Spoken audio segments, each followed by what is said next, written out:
Alors, merci de répondre à nos questions. Je crois que c'est votre première participation. Vous nous diriez quoi du Festival de la communication santé? Alors, je vous le donne. je le prends. Oui, Allez, je le prends. Alors, qu'est-ce que je dirais du festival? C'est notre première participation, donc on est ravis d'avoir été conviés. Déjà, c'est vraiment un plaisir d'être là.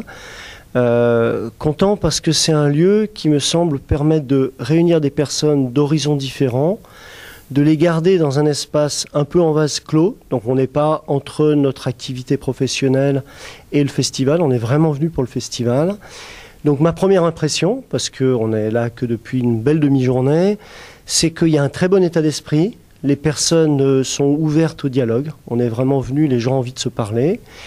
Il y a des horizons très différents, puisqu'on voit des personnes qui viennent du monde de la régulation, qui ont une approche très juridique, d'autres plutôt des laboratoires, des associations de patients, des acteurs de la santé qui rencontrent des patients au quotidien.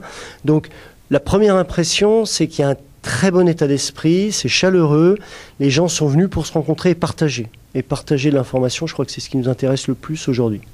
D'accord. Donc, à vous écouter, on est un petit peu au carrefour de toutes les santé, parce que là, c'est les santé un peu au pluriel. Du coup, peut-être vous, par rapport à vos métiers, quelles sont un peu les grandes tendances que vous pourriez évoquer pour nous au niveau de ces tendances de santé? Comment vous voyez ces évolutions de la santé? Alors, les grandes tendances de la santé, je ne me permettrai pas de répondre comme ça à cette question, sans préciser, sans vouloir faire trop d'autopromotion, notre point de vue. C'est-à-dire que chez Linkfluence, en fait, nous sommes depuis 7 ans dans l'analyse des conversations du web social public pour en sortir des enseignements pour les institutions, pour les marques, dans le but finalement de travailler avec les équipes marketing, direction de la communication, direction des affaires publiques, pour finalement leur proposer des études, des bilans d'image, des cartographies, des études d'impact de leur communication, ou un outil qui s'appelle Radarly qui permet d'écouter le web social et qu'on donne directement aux marques et aux agences. Et donc en fait, par rapport aux tendances, alors nous on est vraiment un acteur qui analyse le digital. Donc la tendance que je pourrais vous dire, c'est plutôt par rapport à la sensibilité et à l'importance du digital dans les opérations de communication et pas que de communication. En fait, ce qu'on constate, c'est qu'il y a quelques années, nos interlocuteurs dans le monde de la santé étaient, beaucoup les laboratoires, et deux, surtout sur les problématiques où ils étaient sensibilisés à des problématiques de risque. Oui. Il y a des crises, il y a des problèmes, on ne va pas citer Servier ou d'autres, et donc il y a une prise de conscience d'un risque qui fait que tout le monde devient à nous un peu avec la peur au ventre, avec l'envie de comment on peut comprendre et écouter ce qui se passe. Donc souvent, l'élément déclencheur, l'élément de sensibilisation vient du risque, risque de réputation. Parce que là, on est plutôt dans un signal fort. Le risque, à première vue, à vous écouter, est un signal fort, mais dans les signaux faibles, qu'est-ce que vous identifiez dans ces signaux faibles? Alors, voilà, c'est ça qui est intéressant, c'est que la prise de conscience vient du signal fort, et la tendance actuelle des personnes avec qui on travaille sont que finalement, on peut utiliser le web social pour identifier des signaux très faibles et être très en amont d'un processus.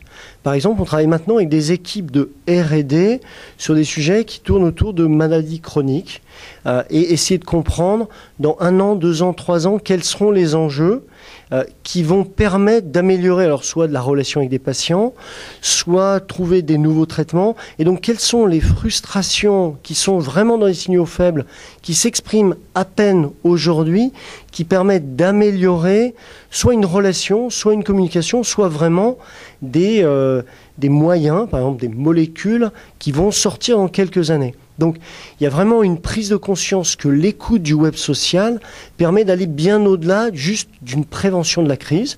Bien évidemment, on a toujours ces aspects-là, mais qu'on peut travailler très en amont en marketing insight pour de la R&D, qu'on peut être aussi dans un marketing qui n'est pas qu'un marketing un peu agressif tel qu'on a pu le connaître, mais un marketing beaucoup plus je dirais collaboratif, et donc rentrer dans des endroits un peu collaboratifs, communautaires, pour partager dans des espaces du web et se servir de ces enseignements dans une relation beaucoup plus équilibrée.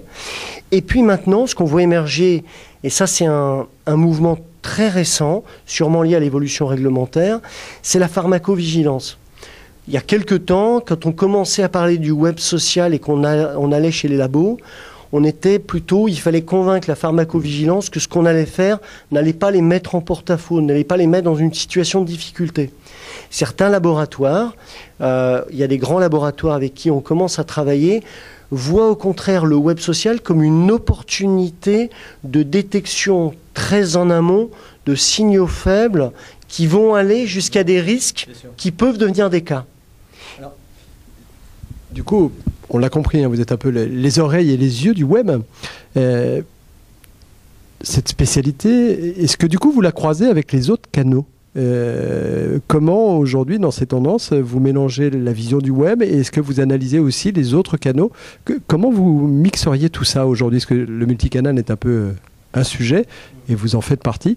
Est-ce que ça aussi c'est quelque chose que vous voyez émerger, de comprendre l'ensemble des canaux au service de cette santé ? Oui, absolument. C'est-à-dire que nous, on a un focus effectivement très multicanal au sein du web, parce qu'au sein du web, il y a énormément de canaux par essence, parce que tout le monde se dit le web a décollé avec Facebook ou Twitter. Nous, ça fait 7 ans qu'on analyse des blogs, des forums, des sites médias. Donc il y a du multicanal au sein du web qu'on va fédérer. Et après, on travaille en partenariat aussi avec des instituts d'études traditionnels. Et donc on va combiner nos méthodologies pour que eux vont interroger des panels de patients, vont interroger donc dans leur méthode classique. Donc on va combiner nos méthodes et nos angles et nos approches pour avoir une vision beaucoup plus complète de l'information et on va s'enrichir mutuellement. Et puis maintenant, on s'ouvre et c'est aussi pour ça que je suis là, parce qu'il y avait votre question qui était finalement, cet événement est vraiment intéressant par la richesse de la diversité de ses participants. C'est qu'on commence à s'installer dans des contacts avec des communautés qui peuvent être digitales de patients, de médecins, et qui sont des communautés qui informatiquement sont fermées, ne sont pas ouvertes au public. Et dans des conférences, exactement, c'est ce qu'on a entendu ce matin et c'était passionnant, et de voir comment finalement ces relations s'équilibrent, s'organisent, et que la prise en compte du patient et de la voix du patient est beaucoup plus écoutée aujourd'hui. Et ben nous, on va élargir les canaux en s'intéressant aussi à des communautés qui peuvent être digitales, mais qui ne sont pas des communautés publiques, et on va travailler en partenariat avec ces communautés qui se montent, qui sont des initiatives d'associations, qui sont des initiatives parfois de laboratoires, qui sont des initiatives d'institutions, et c'est ça qui est vraiment riche. Donc effectivement, il ne faut pas rester chacun dans son canal. C'est un peu la richesse de cet événement. Et nous, on reste par contre focalisé sur notre expertise qui est le web social. Mais après, on trouve des partenaires. C'est aussi une des idées de notre présence aujourd'hui.